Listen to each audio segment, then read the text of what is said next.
সূরা আত-তাহরীম। বিসমিল্লাহির রহমানির রহিম। ইয়া আইয়ুহান নাবিয়্যু লিমা তুহাররিমু মা আহাল্লাল্লাহু লাক তাবতাগি মারদাতা আজওয়াজিক ওয়াল্লাহু গফুরুর রহিম। قد فرض الله لكم تحلة أيمانكم والله مولاكم وهو العليم الحكيم। পরম দয়াময় নিরতিশয় মেহেরবান আল্লাহর নামে। হে নবী, তুমি কেন সে জিনিস হারাম করো যা আল্লাহ তাআলা তোমার জন্য হালাল করেছেন? তাকে এই জন্য যে তুমি তোমার স্ত্রীদের সন্তুষ্টি পেতে চাও।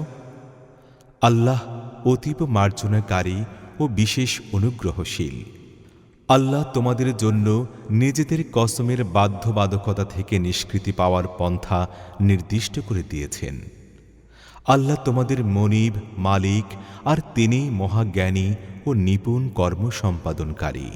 وإذ أسر النبي إلى بعض أزواجه حديثا فلما نبأت به وأظهره الله عليه عرف بعضه وأعرض عن بعض فلما نبأها به قالت من أنبأك هذا قال نبأني العليم الخبير।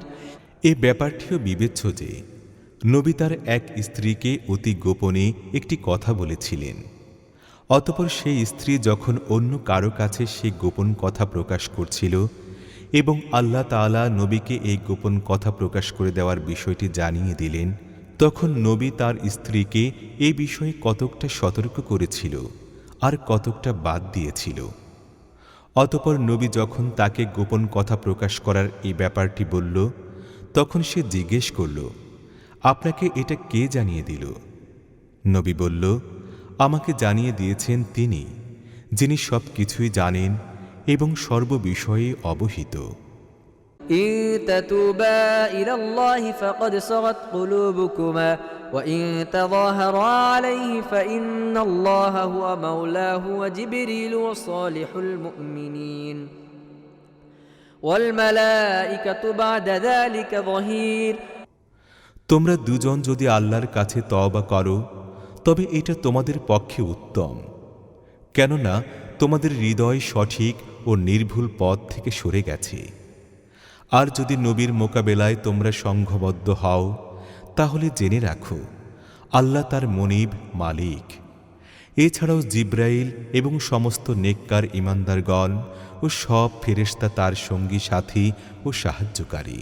عسى ربه إن طلقكن أن يبدله أزواجا خيرا منكن مسلمات مؤمنات قانتات تائبات عابدات سائحات ثيبات وأبكارا। নবী যদি তোমাদের সকলকে তালাক দিয়ে দেয় তাহলে অসম্ভব নয় যে আল্লাহ তাকে তোমাদের পরিবর্তে এমন সব স্ত্রী দিয়ে দেবেন যারা তোমাদের অপেক্ষা উত্তম হবে, যারা সত্যিকার মুসলমান, আনুগত্যশীল, তওবাকারী, ইবাদতকারী, রোজা পালনকারী, কুমারী কিংবা অকুমারী। يا أيها الذين آمنوا قوا أنفسكم وأهليكم نارا وقودها الناس والحجارة عليها ملائكة غلاظ شداد لا يعصون الله ما أمرهم ويفعلون ما يؤمرون يا أيها الذين كفروا لا تعتذروا اليوم إنما تجزون ما كنتم تعملون। হে ঈমানদার লোকেরা, তোমরা নিজেকে ও নিজেদের পরিবারবর্গকে সেই আগুন থেকে রক্ষা করো যার ইন্ধন হবে মানুষ ও পাথর। সেখানে অত্যন্ত কর্কশ, রূঢ় ও নির্মম স্বভাবের ফেরেশতা নিয়োজিত থাকবে, যারা কখনোই আল্লাহর হুকুম অমান্য করে না, আর যে হুকুমই তাদেরকে দেয়া হয় তা সঠিকভাবে পালন করে। তখন বলা হবে, হে কাফিরগণ, আজ কোনো ওজর বাহানা পেশ করো না, তোমাদেরকে তো সেই রকম কর্মফলই দেয়া হবে যেরকম আমল তোমরা করছিলে। يا أيها الذين آمنوا توبوا إلى الله توبة نصوحا عسى ربكم أن يكفر عنكم سيئاتكم ويدخلكم جنات تجري من تحتها الأنهار يوم لا يخزي الله النبي والذين آمنوا معه نورهم يسعى بين أيديهم وبأيمانهم يقولون ربنا أتمم لنا نورنا واغفر لنا إنك على كل شيء قدير হে ঈমানদার লোকেরা, আল্লাহর কাছে তওবা করো, খাঁটি ও সত্যিকার তওবা। অসম্ভব নয় যে আল্লাহ তোমাদের এই দোষ ত্রুটিগুলো তোমাদের থেকে দূর করে দেবেন এবং তোমাদেরকে এমন সব জান্নাতে দাখিল করবেন যেসবের নিম্ন দেশ থেকে ঝর্ণাধারা সদা প্রবাহমান থাকবে। এটা সেই দিন হবে যেদিন আল্লাহ তার নবীকে এবং তার ঈমানদার সঙ্গী সাথীদেরকে লজ্জিত ও লাঞ্ছিত করবেন না। তাদের নূর তাদের সামনে এবং তাদের ডান পাশ দিয়ে দৌড়াতে থাকবে এবং বলতে থাকবে, হে আমাদের রব, আমাদের নূরকে আমাদের জন্য পরিপূর্ণ করে দাও এবং আমাদেরকে মার্জনা করো, তুমি সব কিছুর উপর শক্তিমান।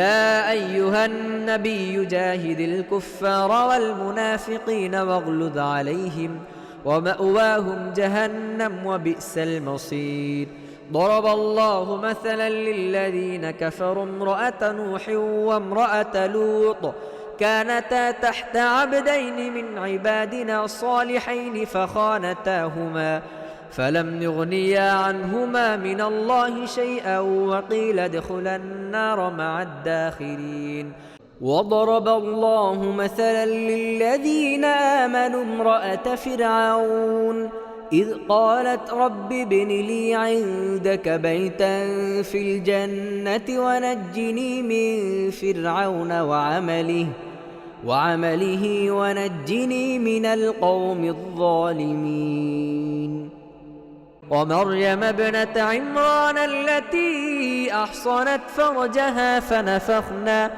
فيه من روحنا وصدقت بكلمات ربها وكتبه وكانت من القانتين صدق الله العظيم হে নবী, কাফির ও মুনাফিকদের বিরুদ্ধে জিহাদ করো এবং তাদের প্রতি কঠোর নীতি প্রয়োগ করো। তাদের চূড়ান্ত পরিণতি জাহান্নাম এবং পরিণতি হিসাবে তা অত্যন্ত দুঃখময় স্থান। আল্লাহ কাফিরদের ব্যাপারে নূহ ও লূতের স্ত্রীদেরকে দৃষ্টান্ত হিসেবে পেশ করেছেন। তারা আমাদের দুজন নেক বান্দার স্ত্রী ছিল, কিন্তু তারা তাদের স্বামীদের সঙ্গে বিশ্বাসঘাতকতা করেছিল। তারা আল্লাহর বিরুদ্ধে তাদের কোনো কাজেই আসতে পারল না। দুজনকেই বলে দেয়া হয়েছে, যাও, আগুনে প্রবেশকারী লোকদের সঙ্গে তোমরাও প্রবেশ করো। আর ঈমানদারদের ব্যাপারে আল্লাহ ফিরাউনের স্ত্রীর দৃষ্টান্ত পেশ করেছেন। যখন সে দোয়া করেছিল, হে আমার রব, আমার জন্য তোমার জান্নাতে একখানি ঘর বানিয়ে দাও এবং আমাকে ফিরাউন ও তার কার্যকলাপ থেকে রক্ষা করো, আর জালিম লোকদের কবল থেকে আমাকে বাঁচাও। আর ইমরানের কন্যা মারিয়ামেরও দৃষ্টান্ত দিচ্ছেন, যে স্বীয় লজ্জাস্থানের সংরক্ষণ করেছিল। অতঃপর আমরা তার ভিতর নিজের পক্ষ থেকে রূহ ফুঁকে দিলাম। সে তার রবের বাক্যসমূহ এবং তার কিতাবাদের সত্যতা প্রমাণ করল। আসলে সে অনুগত ও বিনীত লোকদের মধ্যে গণ্য ছিল।